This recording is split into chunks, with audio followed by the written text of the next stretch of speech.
Thank you for having me here, and thank you for the conference organizers for providing me this opportunity to share my insights on this very much talked about topic. Will you be sharing the slides? Yes, ma'am. Yes. So I'll be discussing about living longer, living better, navigating aging with strength and support. So as we know, the world population is experiencing a rapid shift in demographics, with older population rising rapidly. In India itself, the older adults are expected to rise from 8.9% in 2011 to almost 20% by 2050. All the world leaders, like we recently heard the top world leaders talking about extending lifespan up to 150 years. So everyone wants to live long. But we also have to keep in mind the growing gap between lifespan and health span will have many implications for our modern medicine. The longer life with prolonged illness increases the healthcare cost, disability, and caregiver strain. Also, there will be ethical tensions between extending life and ensuring dignity, autonomy, and functional independence. If the health span gaps widen across the socioeconomic groups, they will be raising questions of fairness and social justice. All this needs a societal shift from disease treatment to prevention, rehabilitation, and creating age friendly and supportive communities. Here comes the concept of Medicine 3.0, which advocates a shift from disease centric care to preventive and proactive healthcare. It emphasizes health promotion rather than just disease treatment. Next slide. So, all of us have heard about this longevity medicine. So, what it is and how is it different from traditional healthcare?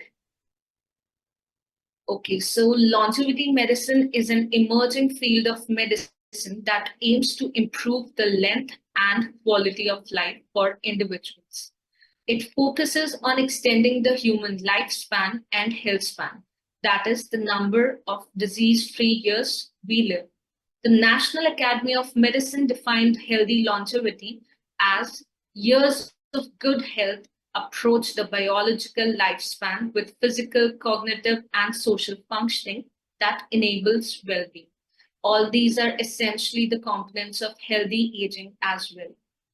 So, unlike traditional reactive healthcare, which focuses on finding symptoms and making the disease diagnosis, longevity medicine is a proactive, preventive, and science driven approach, which focuses on delaying or even preventing age related decline through personalized care, early biomarkers, and lifestyle interventions. Next slide, please. So, before we move on to longevity medicine and its essentials, we have to understand about the aging part because aging is a multifaceted process involving both irreversible and modifiable components.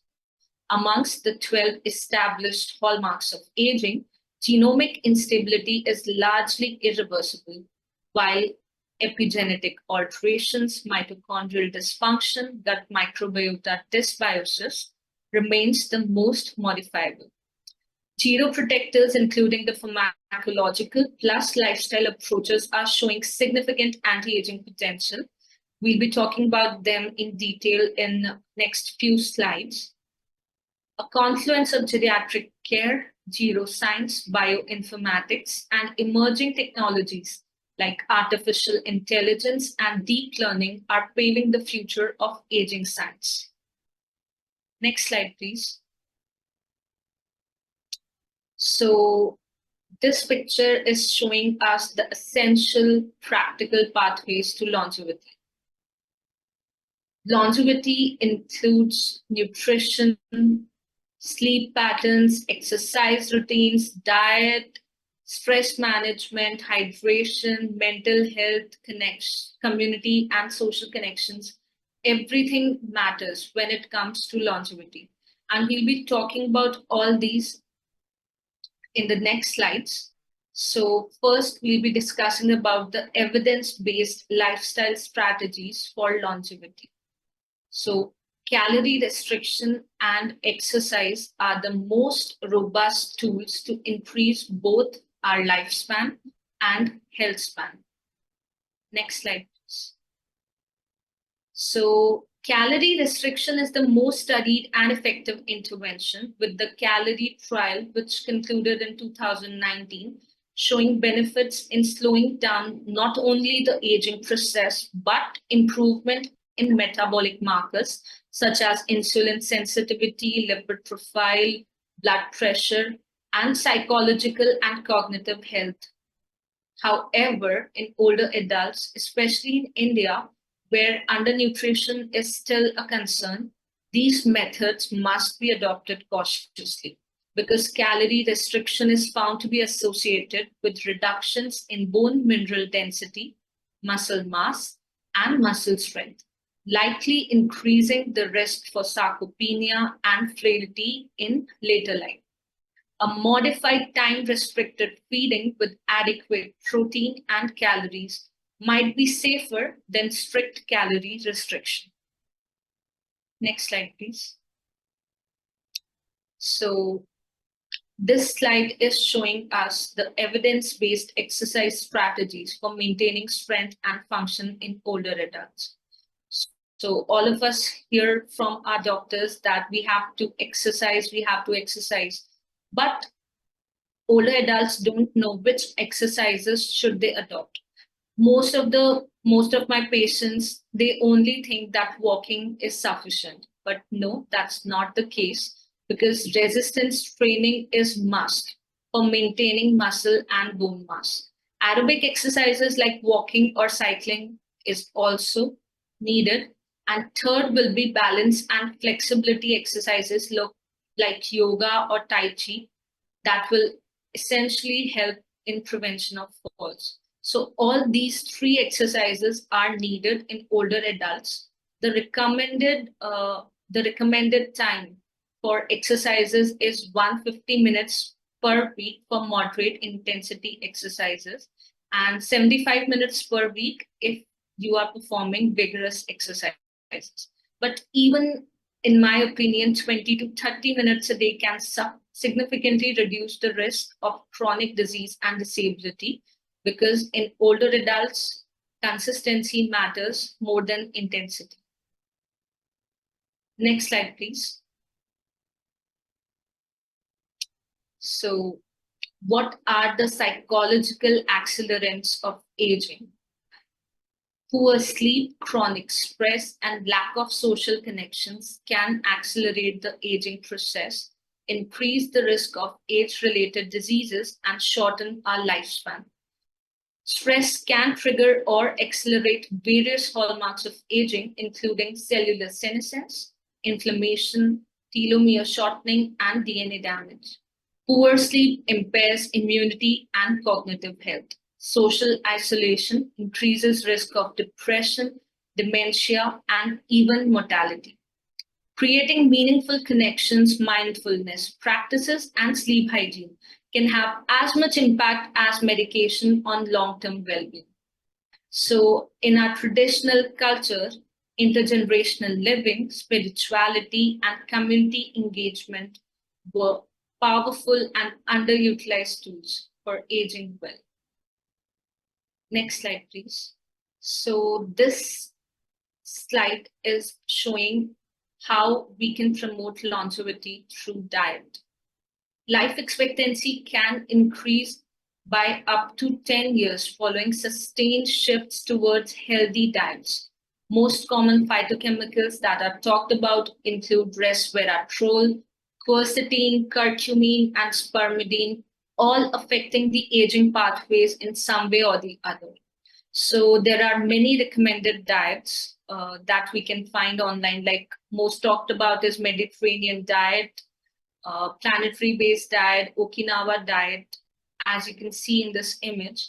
But all these diets include the basic recommendations that we should focus on polyphenol-rich plant foods. including fruits like berries, blueberries, the best, and apples, oranges, pomegranates, vegetables, especially cruciferous vegetables like broccoli, cauliflower, cabbage, onion, whole grains like sorghum, quinoa, nuts like almonds, walnuts, legumes, lentils, and chickpeas, soy products, coffee, green tea, cocoa, red wine, herbs, and spices. So in our food, spices make a very essential component, like turmeric, because it has the essential component as curcumin and ginger. All these are very essential if you want to increase your lifespan and health span.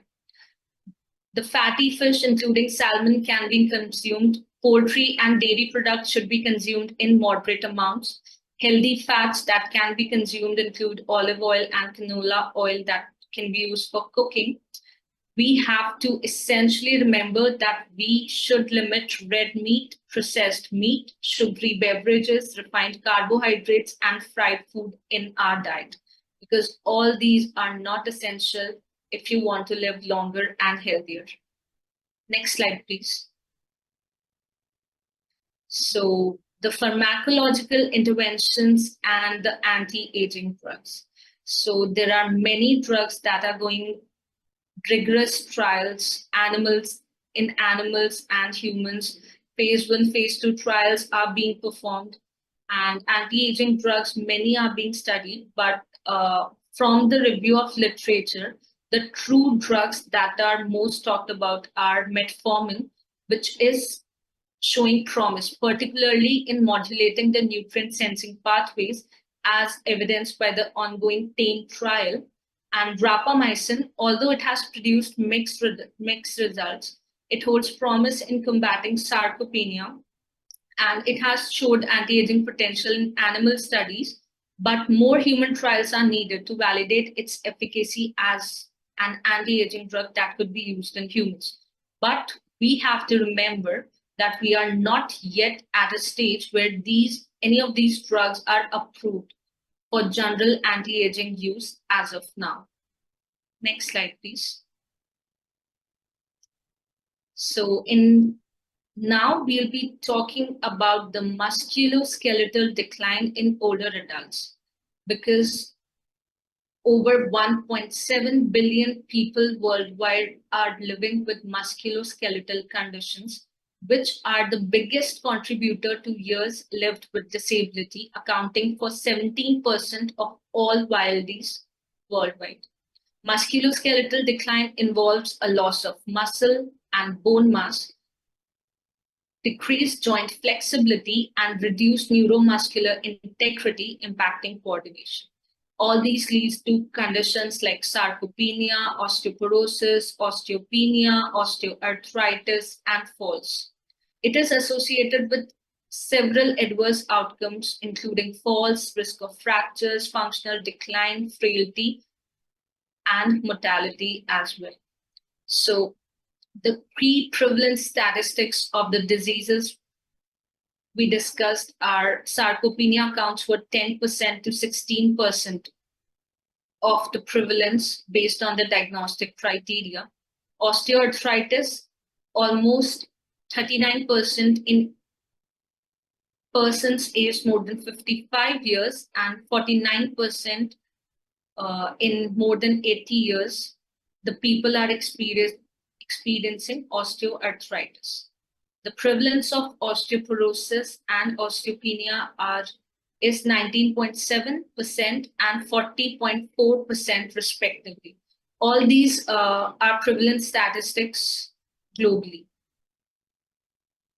Next slide, please. So, what are the basic lifestyle approaches for maintaining musculoskeletal health?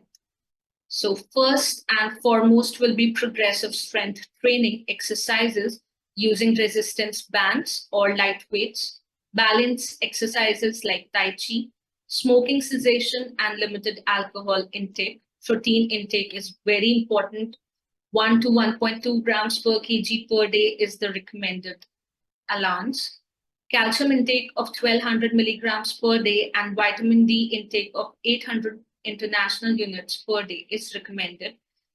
Sunlight exposure and fall prevention strategies. These are also very important when we come to musculoskeletal health. Next slide, please.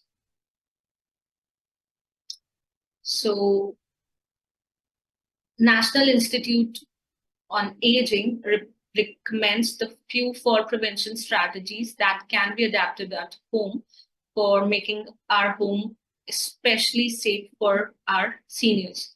First will be remove trip hazards, keep floors clear of clutter, loose wires and bags, improve lighting, ensure bright lighting in all rooms and hallways, avoid furniture with wheels unless locked in place, install grab bars, a non-slip mat, and raised toilet seat in your bathrooms, use well-fitting non-slip shoes, add sturdy handrails on both sides and keep stairs well lit and clutter-free. Store items at waist level and avoid using stools or ladders. Assistive devices like canes, walkers, fall alarms, or wearable alert devices, hip protectors, all can be used at home to prevent falls. Next slide, please. So, yes, what is the role of families in facilitating healthy aging at home? As you know, many older adults, till they die, prefer to live in their residential homes rather than moving to long term care facilities. So, as families, it's very important that we foster a supportive environment for our seniors, including home safety, emotional support, and encouraging independence. We should also encourage physical activity, promote healthy eating habits like balanced diet, hydration, and also help them occasionally with meal preparation. Ensure proper medication management. We can help them organize medications, assist with appointments, and promote regular health checkups. Essentially, provide them access to healthcare. Also, community engagement, mental well being, and social isolation. All these have to be addressed to facilitate healthy aging. Next slide, please. So, okay, so this slide is talking about if somebody wants to start their journey for healthy aging, when should they begin? So, it's a myth that healthy aging can only begin after the person crosses the age of 60. No, that's not the case.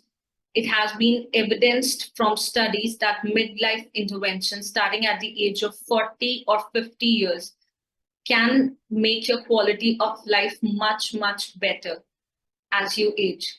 So, the three essential steps that everybody in their midlife should start first is get a baseline health screening, including metabolic, bone, and cognitive markers.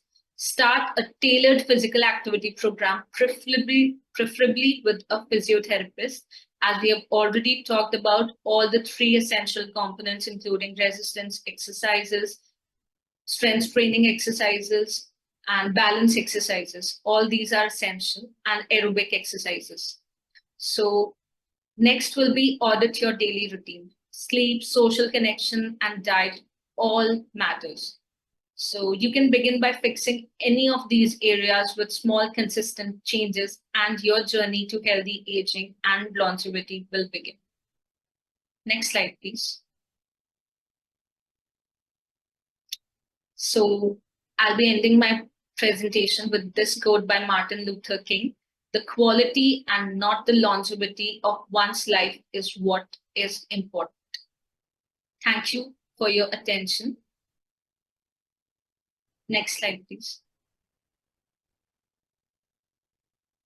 Thank you all for your attention and for having me here and providing me this opportunity.